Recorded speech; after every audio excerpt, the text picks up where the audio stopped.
Assalamualaikum warahmatullahi wabarakatuh. Waalaikumsalam warahmatullahi wabarakatuh.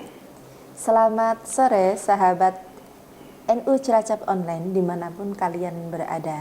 Senang sekali sore hari ini bisa membersamai teman-teman semua.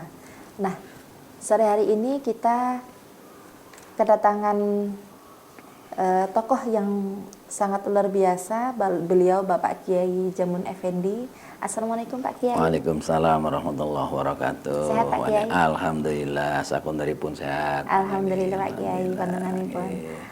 Nah, teman-teman, kali ini kita akan membahas tentang apa sih yang dilakukan oleh Rasulullah di bulan puasa. Yuk kita simak di sini. Monggo Pak Kiai.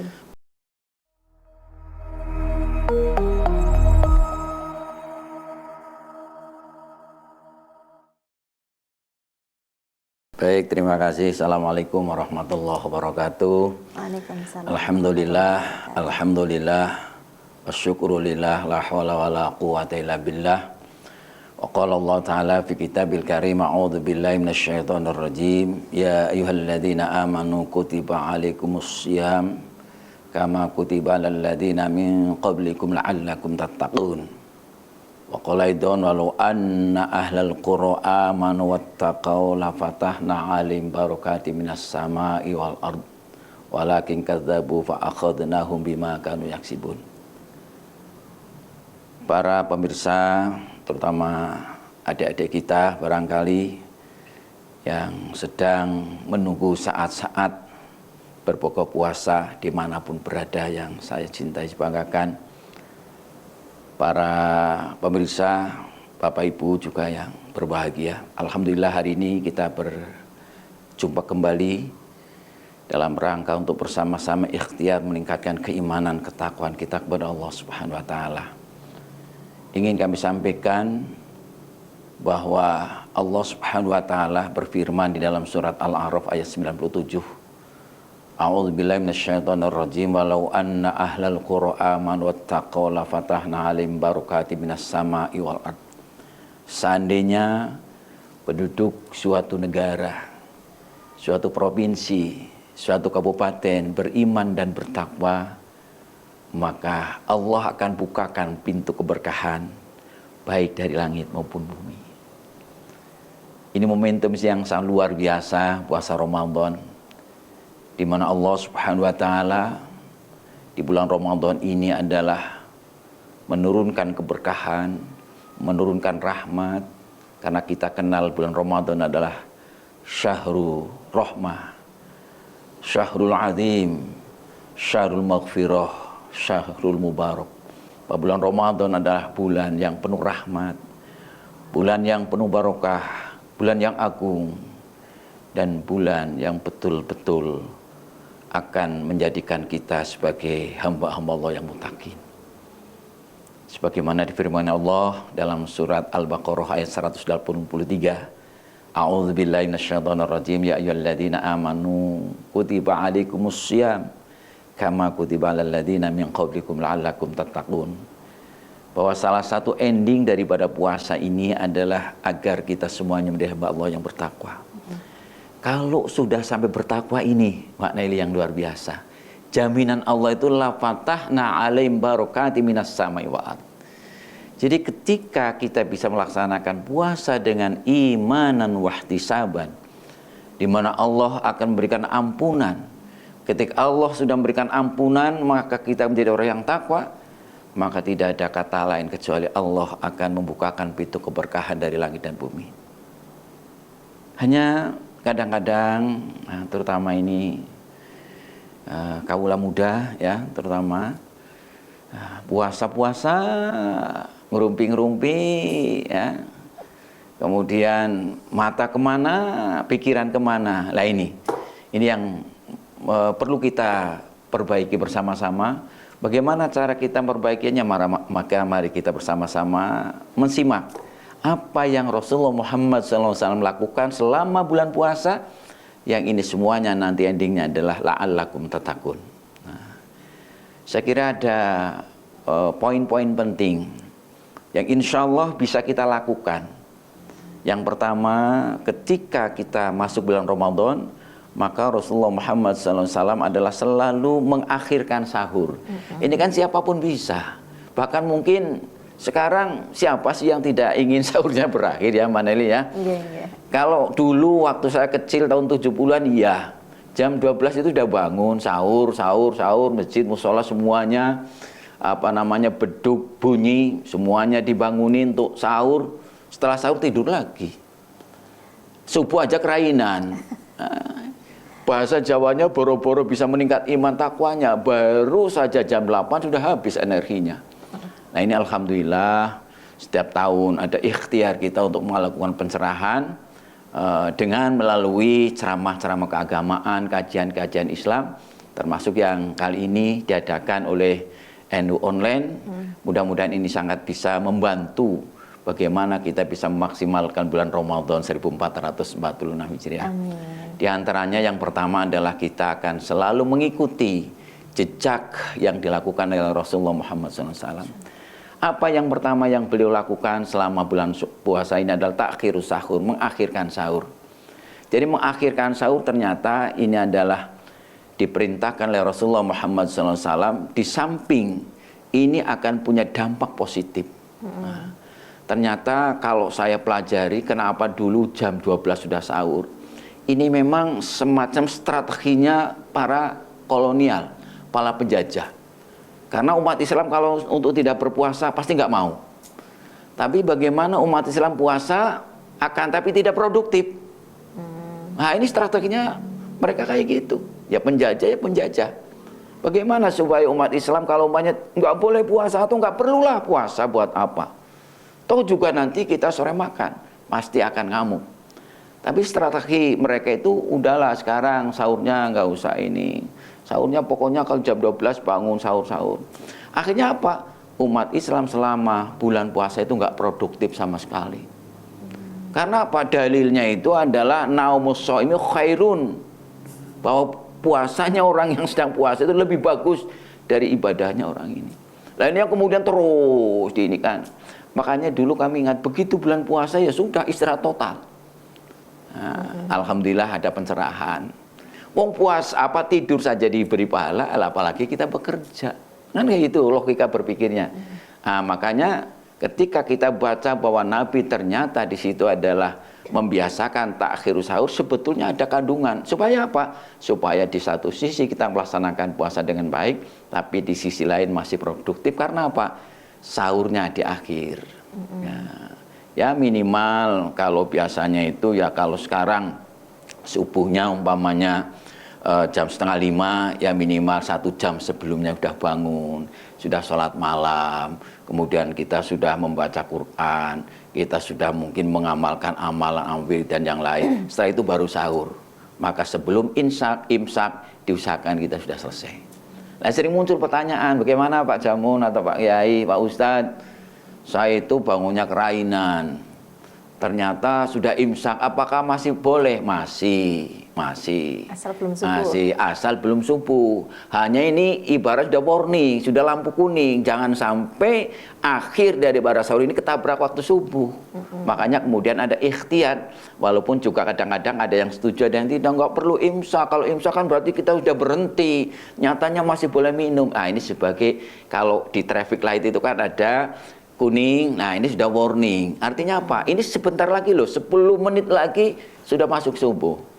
Subhanallah, luar biasa ulama kita ya, para masyaikh kita, untuk kemudian bisa di satu sisi adalah bisa takhir sahur, tapi di sisi lain adalah tidak kemudian sampai dengan masuk waktu subuh. Maka kemudian ada ikhtiar imsak nih.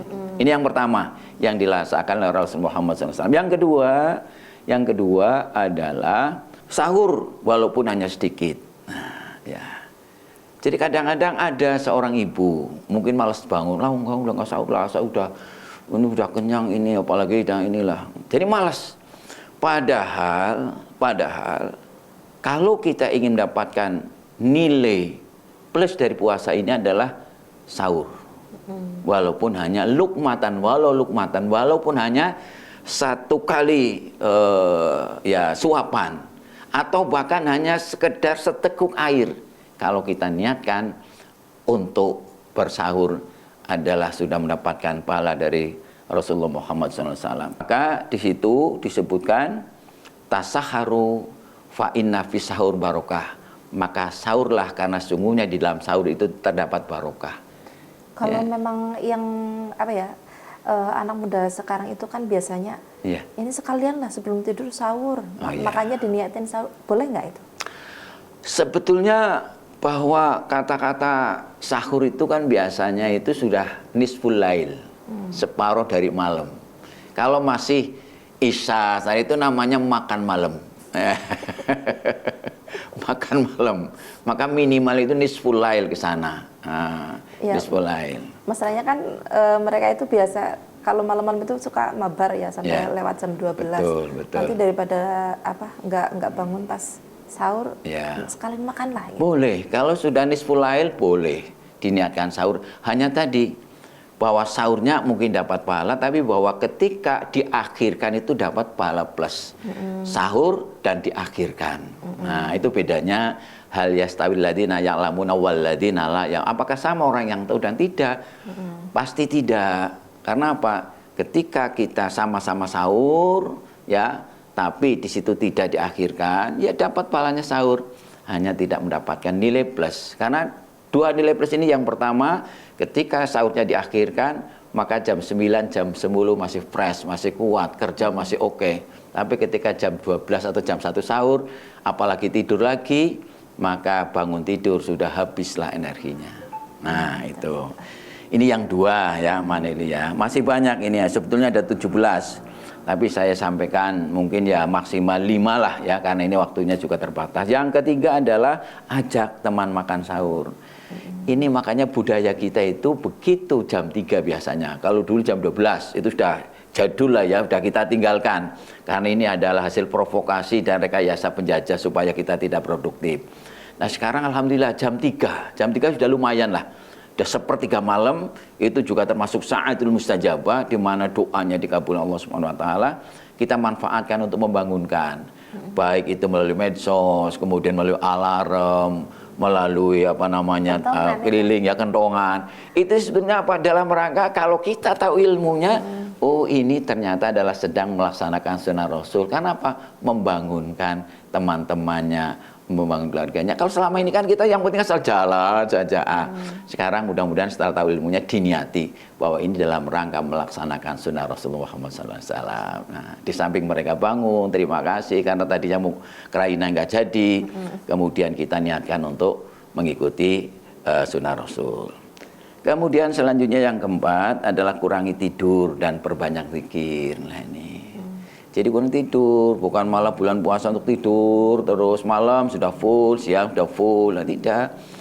Supaya mengurangi tidur dan perbanyak zikir. Kanu qalilan minal lail ma yahja'una bil ashar hum yastaghfirun. Ini dalam Al-Qur'an ya, surat Az-Zariyat ayat 17 sampai 18. Jadi mereka itu sedikit sekali tidurnya.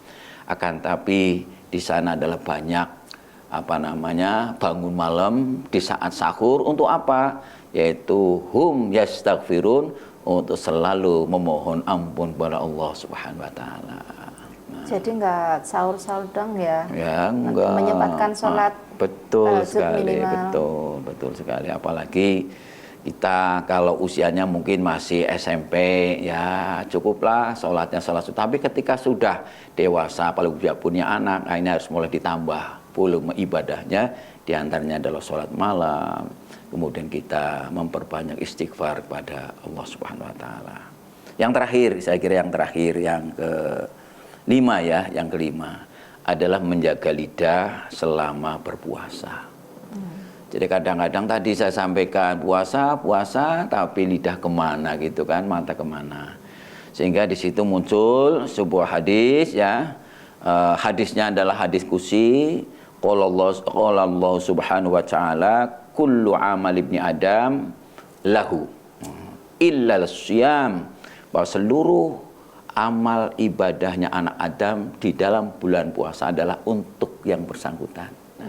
Kecuali adalah puasa. Karena apa? Wa innahu li wa anna ajzibihi. Karena sungguhnya puasa itu untuk saya Allah dan kami Allah yang akan membalasnya. Hebatnya bulan puasa, subhanallah, luar biasa. Wasyamu junatun, puasa adalah benteng. Man wida kana yaumu shaumi ahadikum fala yarfus wala yaskhab. Maka ketika kalian sedang puasa, maka satu, jangan berkata-kata yang kotor, yang kemudian mempunyai nuansa-nuansa porno. Kita jaga. Yang kedua, tidak boleh kita ngomong terlalu keras atau berteriak-teriak. Bahkan di dalam akhir dari hadis ini disebutkan, apabila kalian sedang puasa, kemudian ada saudara kita yang mengajak berdebat, bertengkar, apalagi mengajak yang tidak baik, maka kata Rasul, falyakul, maka katakanlah kepada mereka, saya adalah sedang berpuasa. Nah, ini yang kadang-kadang anak-anak muda itu ada yang punya penafsiran bahwa ketika sedang puasanya iya, tapi nanti kalau saya sudah buka. ini keliru ini. Jadi dikiranya setelah buka puasa itu boleh, ya tidak. Jadi asal dari puasa itu bukan hanya saat itu tok, tapi pasca puasa pun ketika kita dicaci, dimaki, bahkan diajak tengkar, hasil puasa yang bagus pasti akan berkata, ampuntenlah, saya kira itu perbuatan yang tidak bagus walaupun sudah berbuka puasa. Kalau siang, ya bilang saya sedang puasa. Tapi pasca puasa, misalnya masih terus dikejar, terus ditahan terus, maka harus mengatakan, mohon maaf, saya tidak melayani. Barangkali itulah, insya Allah kalau ini semuanya baru 5 ya, kita sampaikan sudah luar biasa. Mudah-mudahan di lain kesempatan akan kami sampaikan begitu banyak amalan-amalan yang Rasulullah Muhammad SAW laksanakan selama bulan puasa. Begitu Mbak Nelly dan para pemirsa dimanapun berada, mudah-mudahan di tahun ini kita akan bisa menambah koleksi, melaksanakan ibadah sesuai dengan yang Rasulullah Muhammad SAW laksanakan. Terima kasih. Sekian, wallahul muwaffiq. Wassalamualaikum warahmatullahi wabarakatuh.